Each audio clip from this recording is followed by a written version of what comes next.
ने बड़े दुख के साथ कहा है कि भारत के ऐतिहासिक विकास में सामंतवाद के संबंध में एक भी लेख नहीं लिखा गया है, परंतु वास्तव में जबकि थर्नर उस वर्ष में भारत में सामंतवाद पर लिखे गए एक भी लेख का पता नहीं कर पाए अथवा वे नहीं खोज पाए, जबकि इसी वर्ष डी कोशाम्बी ने सामंतवाद पर एक लेख लिखा था। तो थर्नर खोज नहीं पाए थे कि भारत में सामंतवाद पर कोई लेख लिखा गया, लेकिन इसी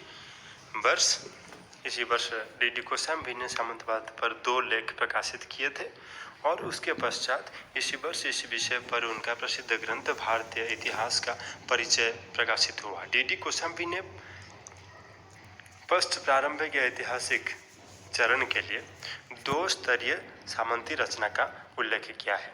उन्होंने ऊपर से सामंतवाद तथा नीचे से सामंतवाद, feudalism from above and feudalism from below, इसका जो वर्णन किया है उसे किसी ने भी ठीक तरह से जानने या समझने की कोशिश नहीं की।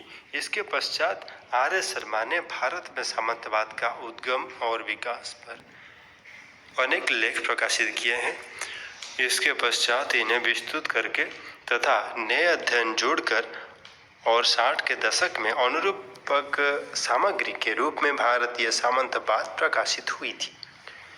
भारतीय इतिहास में कालावधिकरण माने पीरियोडाइजेशन पर हुए वाद विवाद में सामंतवाद अत्यंत विवादास्पद विषय बना रहा है।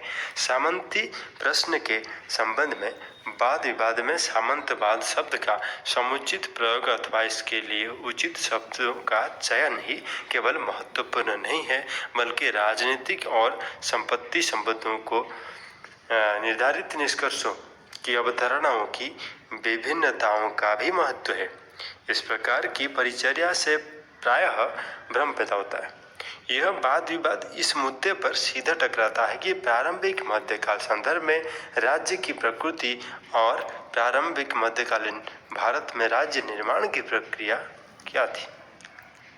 आइए हम इसे संक्षेप में समझने का प्रयास करते हैं कि समाज और राजतंत्र के स्तर पर इस काल में क्या हुआ जब भारत में प्रारंभिक ऐतिहासिक राज्य के अंत में सामंती संरचना का आविर्भाव हुआ। विकेंद्रीकरण और पदानुक्रम माने हायरार्की पर आधारित व्यवस्था नई राज्य संरचना की विशेषता थी। इसकी पुष्टि अर्ध सत्ताधारियों की व्यापक संख्या में मौजूदगी से पता चलता है, जैसे कि सामंत राजा, महामंडलेश्वर तथा इस प्रकार के अन्य पदाधिकारिता। इसके अतिरिक्त भूमि संबंधी मध्यस्थों की उद्गम से भारतीय सामंती समाज के सामाजिक निर्माण का प्रामाणिक चिन्ह निश्चित किया गया है। निश्चय ही इसका सीधा संबंध राज्य के विकेंद्रीकरण तथा सत्ता के विखराव से जोड़ा गया है तथा इसके परिणाम स्वरूप कृषक संरचना तथा उत्पादन के संबंधों में महत्वपूर्ण परिवर्तन आया था। इसे भूमिधारी संभ्रांत या मध्यस्थों के आविर्भाव से जोड़ा गया है, जिसे अब हम भूमि अनुदान अर्थव्यवस्था के नाम से जानते हैं। इस विचार का तीसरा दृष्टिकोण थर्ड रिफ्लेक्शन क्या है, अर्थव्यवस्था की प्रकृति में परिवर्तन से संबंधित है, जहां पर शहरी मौद्रिक अर्थव्यवस्था का ग्रामीणीकरण हुआ और गांवों को आत्मनिर्भर बनाने का मार्ग प्रशस्त हुआ। इसे वास्तव में शहरी पतन के प्रारंभ के रूप में देखा जाना चाहिए, जो सामंती प्रक्रिया का चिन्ह है। कृषक वर्ग द्वारा विशेषीकृत किए गए थे।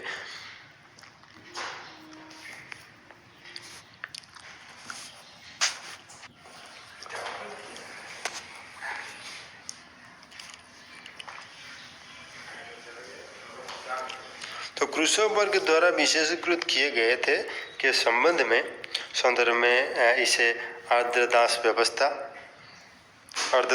जिसको कहते हैं, जबरन काम लेना या बेगार करना तथा राजस्व की दरों में अत्यधिक की वृद्धि के रूप में देखा जाता है। इन सब को एक साथ करते हुए इन तीनों बिंदुओं ने सामंती मॉडल तैयार किया, जिसमें राज्य निर्माण और प्रारंभिक मध्यकालीन भारत में राज्य की प्रकृति के रूप में राज्य का निर्माण हुआ था। इस प्रकार महाकाव्यों और पौराणिक साहित्य में काली युग को वर्णित करते हुए कहा गया है कि भारतीय समाज गहरे सामाजिक संकट में फंस गया। यह तीसरी शताब्दी के उत्तरार्ध और चौथी शताब्दी के प्रारंभिक काल में हुआ। इसका सबसे महत्वपूर्ण तत्व जिसके कारण संकट पैदा हुआ था वर्ण संकर की परिघटना था, जिसे शाब्दिक रूप में वर्णों का अंतः मिश्रण कहा गया है। ऐसे व्यवस्था जिसमें वैश्य और शूद्रों ने उत्पादन का कार्य आरंभ कर दिया था तथा वह राज्य को कर देने लगे थे। शर्मा तक प्रस्तुत करते हैं कि वर्ण संकर वर्गों ने किसानों और व्यापारियों, जिन्हें वैश्य के नाम से जाना गया, कर देने से मना किया और समाज और राजतंत्र के लिए संकट उत्पन्न कर दिया। अतः अतिरिक्त उत्पादन की वसूली के लिए नए तरीके अपनाने की आवश्यकता थी। राज्य ने पुजारी वर्ग, सेना के मुखियों, प्रशासकों और अन्य लोगों को सीधा ही राजस्व अनुदान देना आरंभ कर दिया। काली युग को एक पतन के युग, यह तीसरा और चौथी शताब्दियों का वर्णन है। काली युग को पतन के युग के रूप में स्पष्ट तौर पर वर्ण आधारित सामाजिक व्यवस्था के छिन्न भिन्न होने का युग कह सकते हैं। उत्पादन के भिन्न स्तर पर स्थित वर्ग अपने कार्यों को पूरा करने में अक्षम थे तथा उनके कर देने से इनकार कर देने से शासक संकट में फंस गए। इसके परिणाम स्वरूप शासकों ने व्यापक स्तर पर सेवा के बदले अनुदान के रूप में भूमि देने की व्यवस्था प्रारंभ कर दिया। वास्तव में यह वह समय था जब बहुत ही पीड़ादायक उपायों का प्रयोग किया गया था और जब राजा और उसके पदाधिकारीगण समाज के समक्ष तानाशाह व दमनकारी के रूप में उभर कर आए थे। एक महत्वपूर्ण तर्क दिया जाता है कि गुप्त राजाओं का वैश्य राजवंश संभावित रूप से प्रारंभिक चौथी शताब्दी में तानाशाह और दमनकारी शासकों के विरुद्ध प्रतिक्रिया के रूप में उभर कर हमारे सामने आया था। आखिरकार फिर भी गुप्त राजाओं को ब्राह्मणों ने प्राधिकारिकता और कानून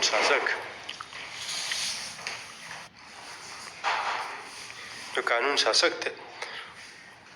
गुप्त राजाओं को ब्राह्मणों ने प्राधिकारिता और कानूनी शासक के रूप में अपनी स्वीकृति प्रदान कर दी थी, क्योंकि ब्राह्मणों को शायद आभास हो गया था कि गुप्त राजा भी धर्मशास्त्रों में वर्णित वर्ण व्यवस्था को संरक्षण प्रदान करेंगे। काली युग जिसको कहते हैं वह काल है जब वर्ण मॉडल से सामंती प्रकार की व्यवस्था में संक्रमण किए जाने की प्रक्रिया तेजी से चल रही थी। अभी तक भूमि पर किसानों का नियंत्रण था और राज शासन उनसे कर वसूल करने का प्रयास करता था, किंतु इस परिवर्तन के पश्चात किसान भूमिवासियों, भूस्वामियों यानी कि जमींदारों के अंतर्गत नियंत्रण में आ गए थे और अब वे स्वतंत्र किसान के स्थान पर अधीनस्थ काश्तकार के रूप में परिवर्तित हो गए थे। केवल इतना ही नहीं, वह व्यापक भूसंपत्तियां जो अब भी किसानों की पीड़ा और उत्पीड़न का कारण बनी हुई थी, प्रारंभिक मध्यकालीन अवधि में संपत्ति कानूनों की मदद से उन्हें सुरक्षा प्रदान की जा रही थी। प्रारंभिक मध्यकालीन भारत में सामंती व्यवस्था की स्थापना के संबंध में की जाने वाली तर्कों की श्रृंखला में मौद्रीकरण यानी मोनेटाइजेशन के स्तर का महत्वपूर्ण संबंध है। धातु मुद्रा की कमी या अभाव के कारण इसे लगभग 6वीं से लेकर 12वीं शताब्दी के बीच व्यापार तथा शहरीकरण में ह्रास के साथ जोड़ा जाता है तथा भारतीय सामंतवाद की संरचना के अन्य विकल्पों की मदद से प्रारंभिक विचारों पर प्रश्न चिन्ह लगाए हैं।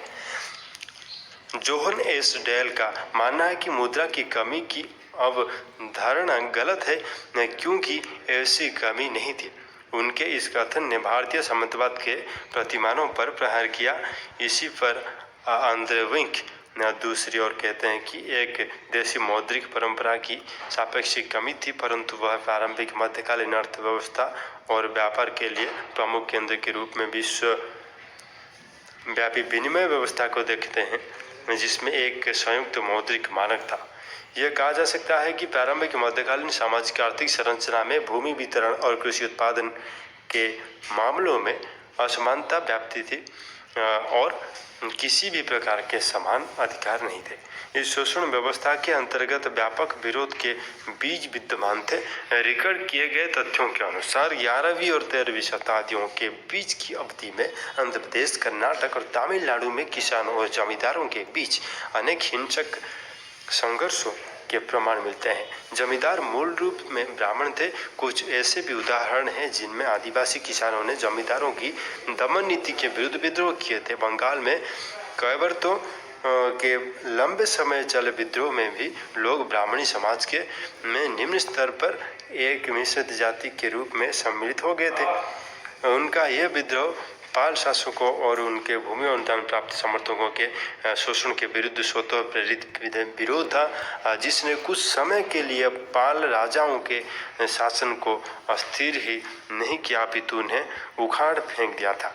सामंती लोकाचार जो असमानता और पदानुक्रम पर आधारित था, उसने भारतीय मानसिकता को प्रभावित किया था तथा संस्कृति और आराध्यों के क्षेत्र में तंत्रों के रूप में भी दिखाई देता है।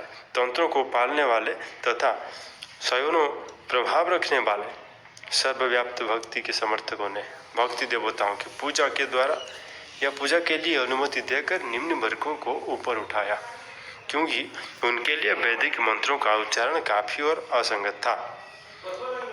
क्या वैदिक संस्कृति को हिंदू संस्कृति के रूप में प्रचारित करने वाले इस पर ध्यान देंगे? तंत्रवाद व तंत्रिज्म और भक्ति दोनों ने सामंती काल में सामाजिक व्यवस्था को संगठित करने में वैचारिक भूमिका निभाई है। चापलूसी माने सर्विलिटी, पदानुक्रम हायरार्की, भाग्यवाद डेस्टिनी और संरक्षण देना बहुत व्यापक रूप से मौजूद था। इसीलिए सामंतीवादी लोकाचार जो किसानों और आदिवासियों के साथ जुड़े हुए हैं, वास्तव में इनमें सम्मिलित नहीं होते हैं। तत्कालीन सामाजिक संरचना सामंती शासकीय वर्ग विचारों द्वारा संचालित होते थे। सामंती व्यवस्था के समर्थक ऐसी भाषा का प्रयोग करते हैं जिससे सामाजिक दूरी बने रहे।